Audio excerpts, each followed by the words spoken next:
Where the hell is he going? Oh, gee. Corey, get the hell out of there!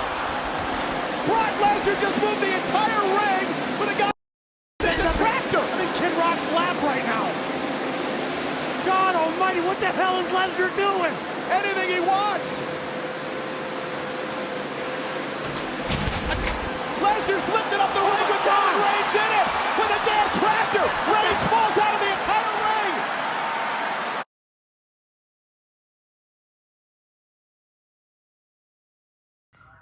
So you mean to tell me that Brock Lesnar used a dang tractor just to tip over the ring?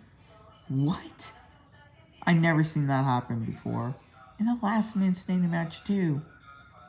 And Brock didn't even win.